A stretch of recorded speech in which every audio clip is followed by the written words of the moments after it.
Good morning student. हम लोग पढ़ रहे थे कर्मनाशा की हार। तो इसमें हम लोगों ने पढ़ा कि भैरव पांडे अपना पिछला बीता हुआ समय याद करते हैं कि किस तरह से उन्होंने कुलदीप को बड़ा किया और आज उनको क्या परिस्थिति नज़र आ रही है। ये सब सोचते सोचते 2 बरस पहले की बात वो याद कर रहे हैं कि एक शाम जब वो बरामदे में लेटे थे, फूलमती आई, क्या करने आई थी, बाल्टी मांगने आई थी। सुबह भैरव पांडे ले आए थे वह उसके घर से बाल्टी किसी काम की थी। कुलदीप जरा भीतर से बाल्टी दे देना, भैरव पांडे ऐसा कहते हैं। सफ़ेद साड़ी में लिपटाई गुड़िया की तरह फूलमत आंगन में इस चौरे के पास आकर खड़ी हो गई और बाल्टी उठाने के लिए जब कुलदीप झुका था तो फूलमती भी अपने दोनों हाथ से आंचल का खूंटा पकड़कर तुलसी जी की वंदना करने के लिए झुकी थी। कुलदीप ने झटके से उठने पर कुलदीप उससे टकरा जाता है। तब न जाने क्यों दोनों मुस्कुरा उठते हैं। भैरव पांडे क्रोध से तिलमिला जाते हैं और भैरव पांडे को ये सब देखते हैं तो उन्हें गुस्सा आ जाता है। वे गुस्से के मारे चारपाई से उठे तो देखा कि कुलदीप बाल्टी लिए खड़ा था और फूलमती तुलसी चौरे पर सिर रखकर प्रार्थना कर रही थी। न जाने क्यों भैरव पांडे की आंख भर आई। ये सब देखकर भैरव पांडे की आंखों में आंसू आ गए। बरसात के दिनों के बाद इस खुरदुरे चौरे को उनकी माँ पीली मिट्टी के लेवन से संवार देती थी, फिर श्वेत बलुई मिट्टी से खोदकर सफ़ेद कर देती थी। शाम को सूखे चबूतरे पर घी के दीपक जलाकर माथा टेककर वे लड़कों के मंगल के लिए विनय करती थी। तब वे भी ऐसे ही झुककर आशीर्वाद मांगती और पांडे बगल में चुपचाप खड़े दिए का जलना देखा करते थे। फूलमती जब तुलसी जी की वंदना कर रही थी तो देखकर भैरव पांडे को अपनी माँ की याद आ गई कि वो भी इसी तरह से तुलसी जी के सामने प्रार्थना करती थी। पांडे को सामने खड़ा देखकर कुलदीप हड़बड़ा जाता है और फूलमती बाल्टी लेकर चुपचाप बाहर चली जाती है। पांडे के चेहरे पर एक विचित्र भाव था जिसे संभाल सकने का ताकत उन दोनों के मन में न था। पांडे के चेहरे पे जो भाव था वो दोनों उसे संभाल नहीं सक रहे थे और दोनों ही भय की कंपन लिए इधर उधर भाग खड़े होते हैं। बहुत दिनों तक पांडे के चेहरे पर अवसाद का ये भाव बना रहा। कुलदीप डर के मारे उनकी ओर देख नहीं पाता और न ही पहले जैसे जिद कर सकने की हिम्मत होती, न ही हंसी के कलरव से घर कोने कोने को गुंजान बनाने का साहस। मतलब उस क्षण जो भैरव पांडे ने देखा था तो इसका गुस्सा, इसका अवसाद उनके चेहरे पर कई दिनों तक रहा, जिसके कारण कुलदीप डरता था उनकी तरफ देखने से, उनसे बातचीत करने से। पांडे ने अपने दिल को समझाया, इसे लड़कों का क्षणिक खिलवाड़ समझा। सोचा धरती की छाती बड़ी कड़ी है, ठेस लगते ही सारी गुलाबी पंखुड़ियाँ बिखर जाएगी, दोनों को दुनिया का भाव ताव मालूम हो जाएगा। भैरव पांडे अपने आप को समझा लेते हैं और सोचते हैं कि ये बच्चे हैं, ये उनका बचपना था। पांडे के रुख से फूलमती भी सशंक हो गई थी, वह इधर कम ही आती थी। पांडे का ये जो व्यवहार था ये देख करके फूलमती भी उसे भी पता चल गया था और वह इधर कम ही आती थी। किधर? भैरव पांडे के घर की तरफ। कुलदीप के उठने बैठने पढ़ने लिखने पर भैरव पांडे की कड़ी नज़र थी। वह किताब खोलकर बैठता तो 2 दिन की टेम में श्वेत वस्त्रों में लिपटी फूलमत खड़ी हो जाती, पुस्तक के पन्ने खुले रह जाते और एकटक दिए की लौ की ओर देखता रह जाता। पांडे को उसकी यह दशा देखकर बड़ा क्रोध आता पर कुछ कहते नहीं। कुलदीप एक बार टोका भी दिया था। कुलदीप को एक बार टोका भी गया था, क्या देखते रहते हो इस तरह, तबीयत तो ठीक है ना? भैरव पांडे ने एक बार कुलदीप को टोका भी था इस तरह। जी, इतना कहा था कुलदीप ने और फिर पढ़ने लगा था। दिए की टेम कुलदीप के चेहरे पर पड़ रही थी, जिसके पीछे घने अंधकार में लेटे पांडे क्रोध, मोह और न जाने कितने ही प्रकार के भाव के चक्करों में झूल रहे थे। उन्हें फूलमत पर बेहद गुस्सा आता। टिमल मल्लाह की वह विधवा लड़की मेरा घर चौपट करने पर क्यों लगती है, पता नहीं कहाँ से वह दहकर यहाँ आकर बस गई। कुलच्छनी अब क्या चाहती है? बाप मरा, पति मरा, और ना जाने क्या क्या करेगी। जाने कौन सा मंत्र पढ़ा लिया। यह कबूतर की तरह मुंह फुलाए बैठा रहता है, न पढ़ता है न लिखता है, हंसना खेलना खाना सब भूल गया। पांडे चारपाई से उतरकर इधर उधर चक्कर लगाते रहते, पर कुछ निर्णय न कर सकते। समय बीतता गया। कुलदीप भी खुश नजर आता, हंसता खेलता। पांडे की छाती की से चिंता का भार पत्थर की तरह खिसक गया। भैरव पांडे ने सोचा कि अब सब कुछ ठीक हो गया है, यह कुलदीप फूलमत को भूल चुका है। एक बार फिर उनके चेहरे पर हंसी की आभा लौटने लगे। रुई सूत का काम फिर शुरू हुआ। गांव के दो चार उठल्ले निठल्ले आकर बैठ जाते, दिन भर गपाष्टक में बीत जाते। सुरती मलमल ताल ठोकते और पीठ से थूक कर किसी को गाली देते या निंदा करते। इन सब चीज़ों से वास्ता न रखते हुए भी पांडे सुनते जाते। उनका मन तो चक्कर खाती तकली के साथ भी घूमता रहता। हूँ हाँ करते जाते और निठल्लों की बात पर सन्नाटे की तरह झेले जाते। पांडे उसी चारपाई पर लेटे थे। अंतर यह था कि दिन थोड़ा और ऊपर चढ़ाया था। लहरों की टकराहट थोड़ी और तेज हो गई थी। रक्त की तरह खौलता हुआ लाल पानी गांव के थोड़ा निकट आ गया था। उनकी नसें किसी तीव्र व्यथा से जल रही थी। पांडे के वंश में कभी ऐसा नहीं हुआ था। वे फुसफुलाए। बगल की दीवार में ताक पर रामायण की गुटखा रखी थी, उन्होंने उठाई। एक जगह लाल निशान लगा था। पिछले दिनों कुलदीप रात में रामायण पढ़ा करता था। जब से वह गया है आज तक गुटका खुली नहीं। पांडे के हाथ कांपे। गुटका उलटकर उनकी छाती पर गिर पड़ी। उठकर खोला, वही लाल निशान।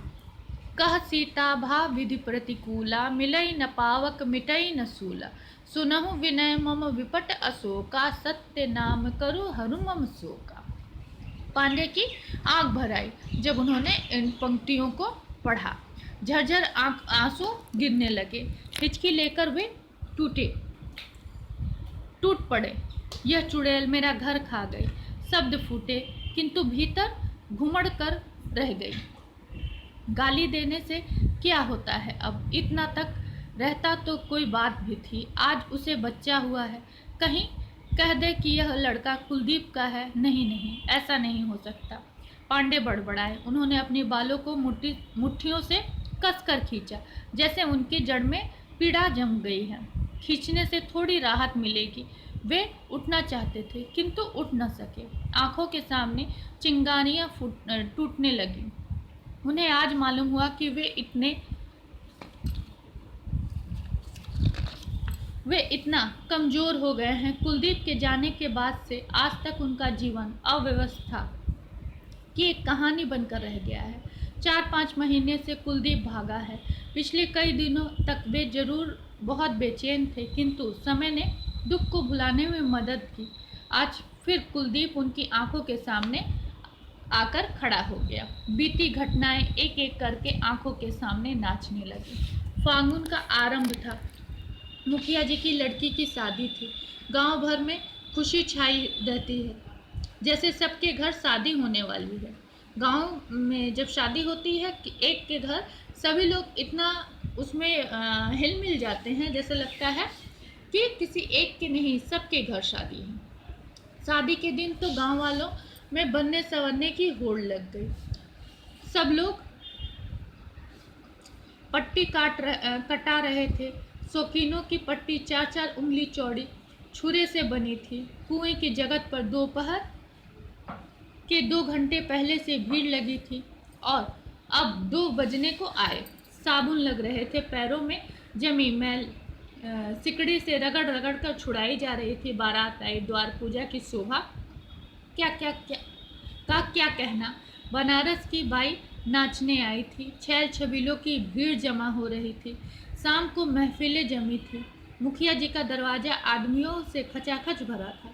एक और गली में सिमटकर औरतें बैठी हुई थी। गांव की लड़कियां, बूढ़ियां और कुछ मनचली बहुएं। बाई जी आई, अपना ताम झाम फैलाकर बैठ गई। सारंगी लेकर बूढ़े मियाँ ने किन किन किया। बाई जी ने आलाप के बाद गाया। नीच ऊंच कुछ बूझत नाही, मैं हारी समझाए, यह दोनों नैना बड़े बेदर्दी दिल में गड़ी गई। हाय महफिल में बहुत दूर गांव के छोर पर आमों के पेड़ पर फागुन के पीले चांद की छाया फैली थी, जिसके नीचे चितकबरे के चाम की तरह फैली चांदनी। एक प्रश्न उठा, मुखिया जी की महफिल में पुतरिया ने जो गीत गाया कितना सही, कौन सा गीत? ये दोनों नैना बड़े बेदर्दी। धत, उस दिन मैं बड़ी देर तक इंतजार करता रहा। मेरी माँ के सिर में दर्द था। कौन?